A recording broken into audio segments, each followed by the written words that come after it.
रामचरितमानस पर जब बहस शुरू हुई तो ढोल गवार शूद्र पशु नारी सकल ताड़ना के अधिकारी, तो कूद कूद के आ गए कि ताड़ना का अर्थ ये नहीं है जो तुम समझ रहे हो, ताड़ना का अर्थ शिक्षा है। यहाँ ताड़न शब्द का अर्थ होता है शिक्षण। हमने तो आज तक कहीं भारतवर्ष में कोई ऐसा शिक्षा केंद्र नहीं देखा जो ये लिख रहा हो कि प्राथमिक ताड़ना केंद्र या उच्च ताड़ना केंद्र है। और अगर ताड़ना उसको शिक्षा देना है तो ढोल को और पशु को कौन शिक्षा दी जा रही है, और शूद्र को और स्त्री को क्यों दे रहे हो, फिर ब्राह्मण क्षत्रिय को क्यों नहीं शिक्षा दे रहे। अच्छा, फिर रामचरितमानस में एक और चौपाई है। सुधांशु त्रिवेदी के साथ आपका एक डिबेट वायरल हुआ था जिसमें आपने मनुस्मृति में जो विमेंस की पोजीशन है उस पर आपने बात करी थी। तो बीजेपी का जो परसेप्शन है विमेन को लेके, क्या वो मनुस्मृति के परसेप्शन से अलग है? क्योंकि एक तरफ तो बेटी बचाओ बेटी पढ़ाओ जैसे अभियान के बारे में बात की जाती है, और दूसरी तरफ ब्रिजभूषण जैसे या बिल्किस बानो के जो रेपिस्ट हैं उनको ओपनली सपोर्ट किया जाता है। देखिए, भारतीय जनता पार्टी में शायद लगा रहा हूँ, ढूंढने से एक आदमी ऐसा नहीं मिलेगा जो मनुस्मृति का आलोचक हो। और मनुस्मृति पूरी तरह स्त्री और शूद्रों के खिलाफ है। और रामचरितमानस में भी तुलसीदास जी ने उन्हीं का अनुवाद किया है। मैंने 1990 में जब पहली बार मनुस्मृति पढ़ी तो मैं बहुत देर तो इस अचंभे में रहा पढ़ के उसे कि यार कुछ लोग इसे भी धर्म ग्रंथ मानते हैं, इतनी गंदी किताब को भी, इतनी खराब किताब है। वो टोटली भेदभाव करने वाली, अन्याय करने वाली पुस्तक है। उसमें स्त्री के बारे में लिखा हुआ कि स्त्री को कभी भी स्वतंत्र नहीं छोड़ना चाहिए, वो बचपन में पिता के अधीन, युवावस्था में पति के अधीन और वृद्धावस्था में पुत्र के अधीन रहे। और स्त्रियां चरित्रहीन होती हैं, कमजोर होती हैं, सारी चीजें उसमें लिखी हुई हैं। अब ये एक चौपाई, एक उसका श्लोक का जो वो देते हैं, उन्होंने सुधांशु ने भी दिया था उसका हवाला, तो मनुस्मृति में तो ये लिखा हुआ है यत्र नार्यस्तु पूजन्ते रमन्ते तत्र देवता। अब आप मनुस्मृति खरीदना और उसे निकाल के उसे पढ़ना, क्योंकि अनुवाद भी हिंदी में होता है उसके साथ साथ, कोई संस्करण उठा के पढ़ लो आप किसी का भी।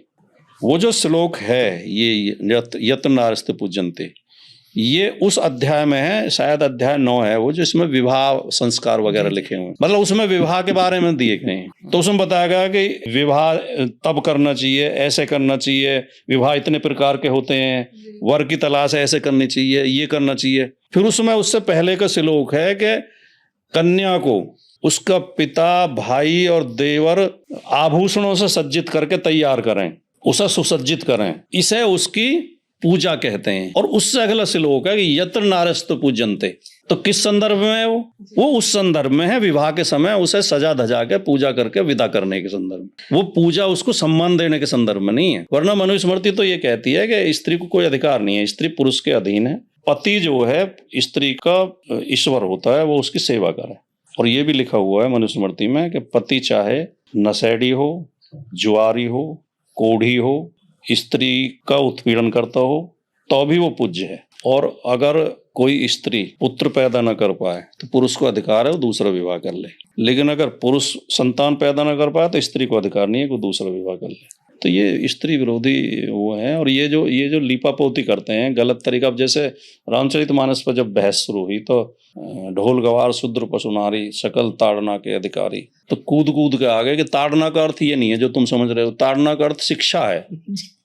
हमने तो आज तक कहीं भारतवर्ष में कोई ऐसा शिक्षा केंद्र नहीं देखा जो ये लिख रहा हो कि प्राथमिक ताड़ना केंद्र या उच्च ताड़ना केंद्र। और अगर ताड़ना उसको शिक्षा देना है तो ढोल को और पशु को कौन शिक्षा दी जा रही है? चलो शूद्र को और स्त्री को दे रहे, और शूद्र को और स्त्री को क्यों दे रहे हो, फिर ब्राह्मण क्षत्रिय को क्यों नहीं शिक्षा दे रहे? एक तरफ तो तुमने लिख रखा है कि शिक्षा पाने का अधिकार केवल ब्राह्मण को है, अध्ययन का, और उधर कह रहे हो ढोल गवार शूद्र पशु नारी सकल ताड़ना का अधिकारी। और जो गीता प्रेस गोरखपुर के पुराने संस्करण में रामचरितमानस के, उनमें ताड़ना का अर्थ लिखा हुआ है पीटना, और अब नए संस्करण में उसका बदल कर दिया शिक्षा देना। तो इस तरह कुतर्क जो नहीं। अच्छा, फिर रामचरितमानस में एक और चौपाई है, सापत ताड़त परुष कहनता विप्र पूज अस गावहि संता। शापत ताड़त यानी श्राप देता हुआ, ताड़ना करता पीटता हुआ, परुष कहनता कठोर बोलता हुआ ब्राह्मण भी पूजनीय है। तो वहां तो तुम ताड़ना कर ताड़त पीटना लगा रहे हो।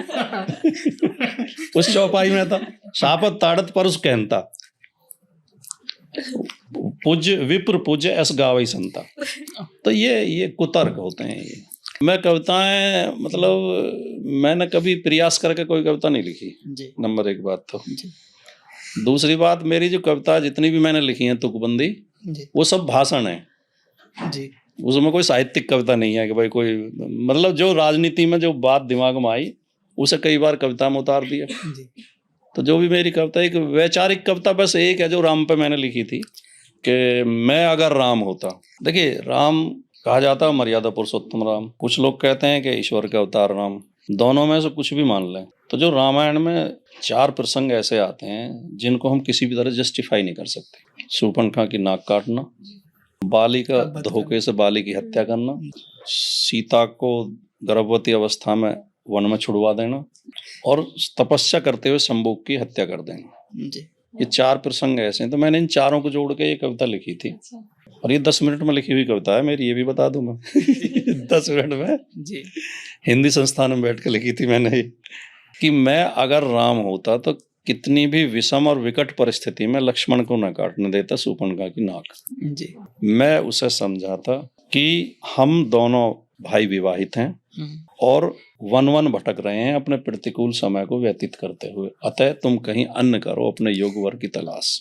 इतनी तो लड़ाई थी भाई, वो यही तो कह रही थी। उस समय ये कोई गुनाह नहीं था और कई पत्नियां रखना भी कोई गुनाह नहीं था। राम के पिता की कुल 3 पत्नियां थी खुद, तो नहीं करनी थी शादी तो कहते थे बहन जी जाओ आप कहीं और देखो।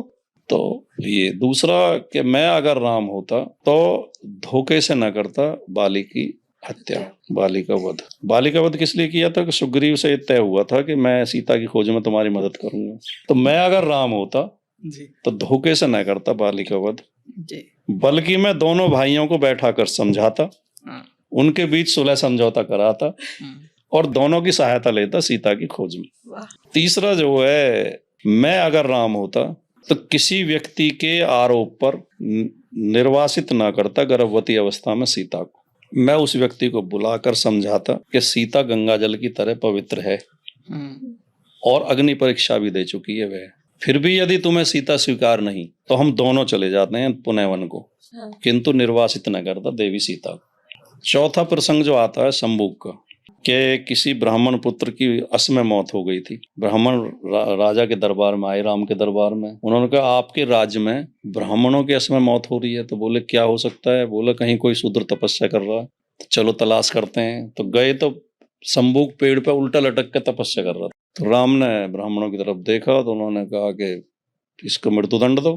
तो राम ने उनकी गर्दन काट दी तलवार से। वाल्मीकि रामायण में ये प्रसंग है। तो मैंने लिखा कि मैं अगर राम होता तो न करता हत्या तपस्यारत शंभुक की, बल्कि मैं अपने राज्य के ब्राह्मणों को समझाता कि झूठे शास्त्रों और पाखंडों के बल पर कब तक विभाजित करोगे मानवता को, कभी तो तुम्हारा यह पाखंड अनावरत होगा। और स्मरण रहे जिस दिन ऐसा होगा सिर उठाकर घूमते नजर आएंगे हजारों शंभुक, किस किस की गर्दन काटोगे और उनकी गर्दन काटने के लिए कहां से लाओगे इतने राम। पॉलिटिक्स में मैं सबसे ज्यादा प्रभावित लोहिया जी से। जातीय जनगणना समाज के लिए गेम चेंजर है या विभाजनकारी एक टूल है?